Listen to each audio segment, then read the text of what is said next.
विशाला कल्याणी स्फुटरुचिरयोध्या कुवलयैः कृपाधारा धारा किमपि मधुरा भोगवतिका अवन्ती दृष्टिस्ते बहुनगर विस्तार विजया ध्रुवं तत्तन्नाम व्यवहरण योग्या विजयते।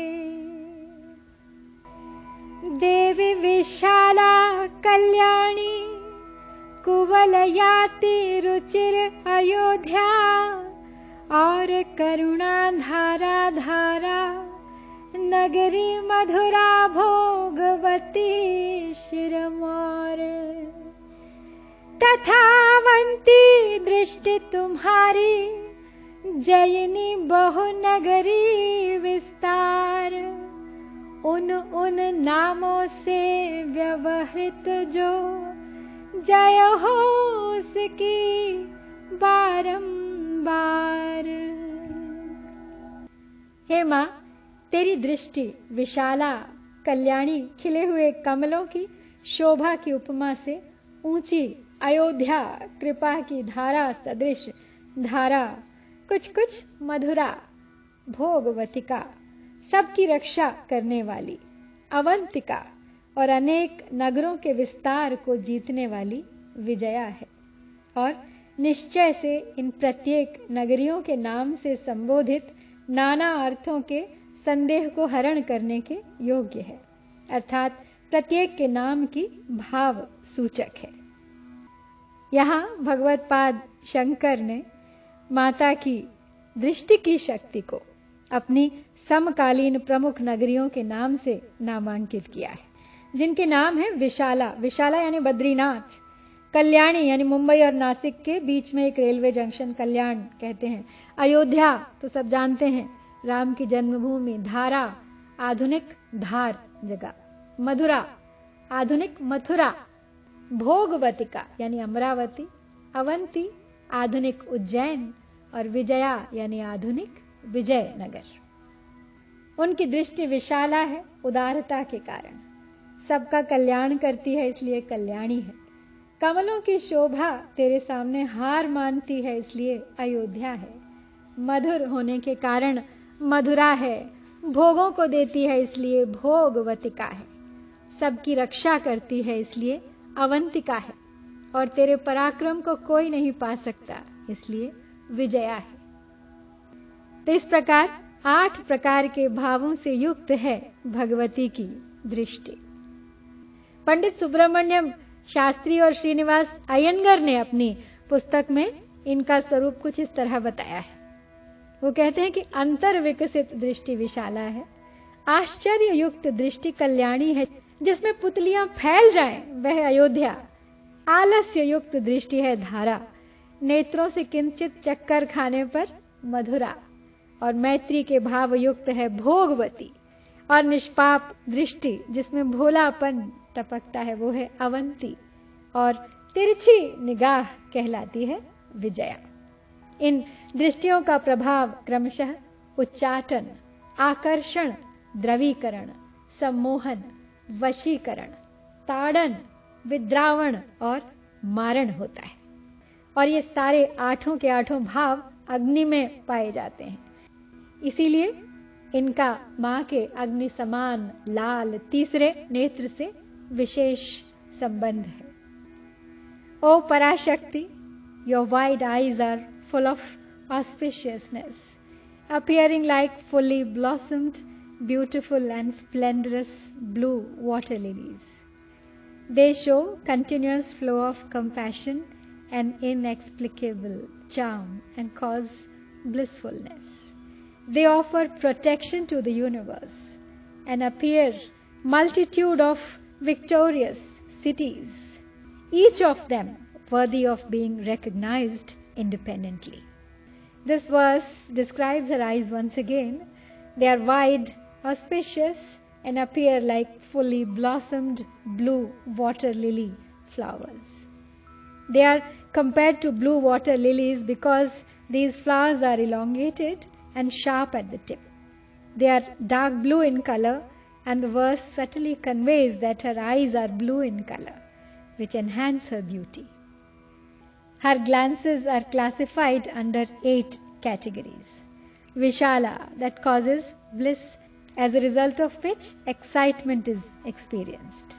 She unfolds within as the self, causing inner happiness, initial stages of bliss. Second is Kalyani, excitement as a result of which people are attracted, and this is known as Akarshan. She attracts people who occasionally drift away from virtuousness. Third is Ayodhya, expanded eyes causing fear and panic, which is known as Dravana. She is a terror to those who are perpetual sinners. Fourth is Dhara, sluggish look causing intoxication such as Unmad, causing bliss in the minds of her devotees.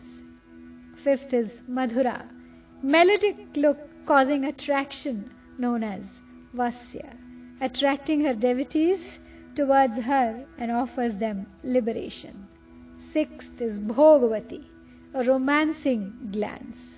She looks at Shiva with this glance. Seventh is Avanti, a tranquilizing look. This is said to cause enmity. Eighth is Vijaya, half-closed eyes causing death, Marana. So these 8 types of glances are described as 8 cities, representing 8 types of inherent human qualities. Another interpretation as per Lalita Sahasranama is, she is 8-fold. Both Shiva and Shakti are 8-fold. Her 8 forms are Brahmi, Maheshwari, Kaumari, Vaishnavi, Varahi, Mahendri, Chamunda and Mahalakshmi. So it is said that a soul is divided into 8 categories based on the quality of soul. So the purest forms of souls are not born in the earth, but born as angels or superhuman forms.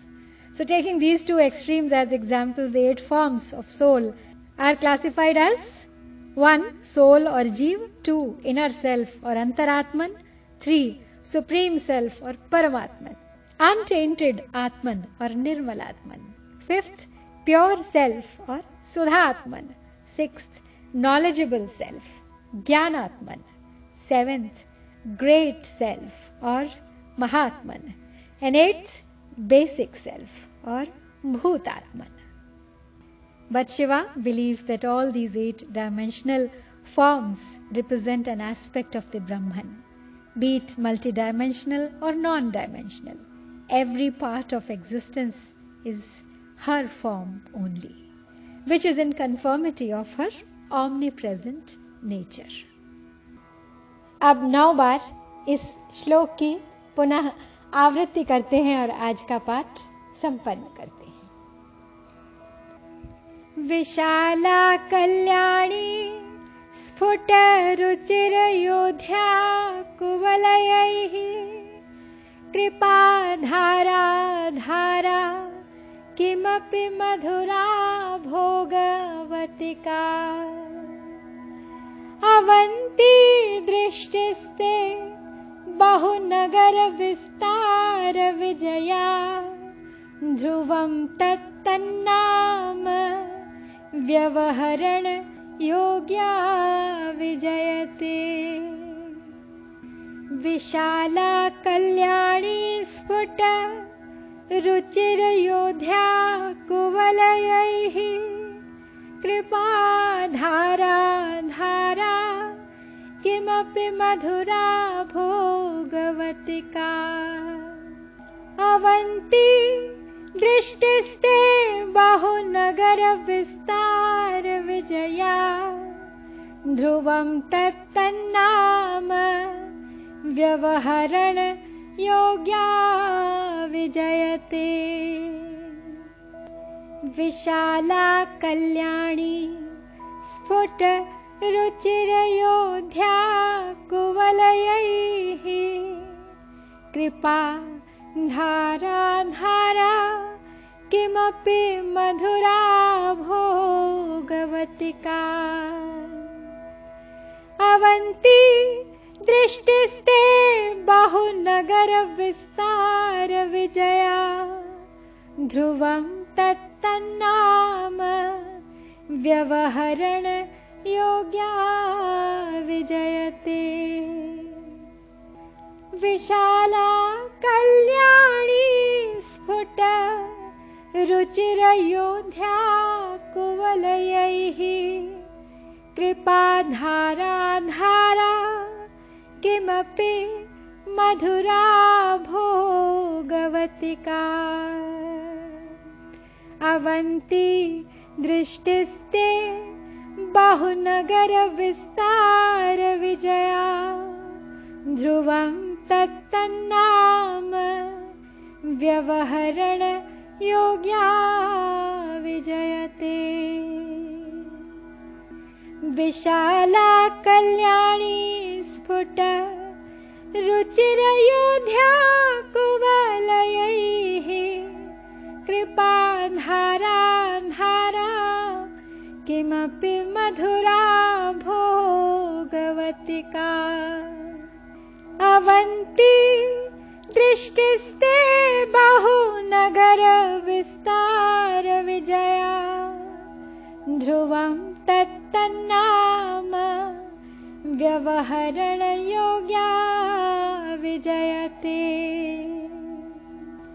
विशाला कल्याणी स्फुट रुचिरयोध्या कुवलयैः कृपाधारा धारा किमपि मधुरा भोगवतिका। अवन्ती दृष्टिस्ते बहुनगर विस्तार विजया। ध्रुवं तत्तन्नाम व्यवहरण योग्या विजयते।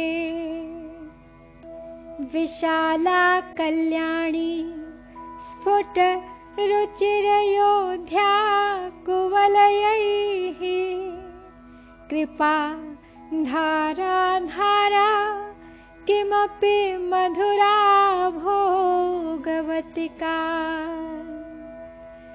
अवन्ती दृष्टिस्ते बहुनगर विस्तार विजया। ध्रुवं तत्तन्नाम व्यवहरण योग्या विजयते। विशाला कल्याणी स्फुट रुचिरयोध्या कुवलयैः कृपाधारा धारा किमपि मधुरा भोगवतिका। अवन्ती दृष्टिस्ते बहुनगर विस्तार विजया। ध्रुवं तत्तन्नाम व्यवहरण योग्या विजयते। विशाला कल्याणी स्फुट रुचिरयोध्या कुवलयैः कृपाधारा धारा किमपि मधुरा भोगवतिका। अवन्ती दृष्टिस्ते बहुनगर विस्तार विजया। ध्रुवं तत्तन्नाम व्यवहरण योग्या विजयते। ॐ उमामहेश्वराय नमः। ॐ गौरये पार्वत्यै शक्त्यै नमः।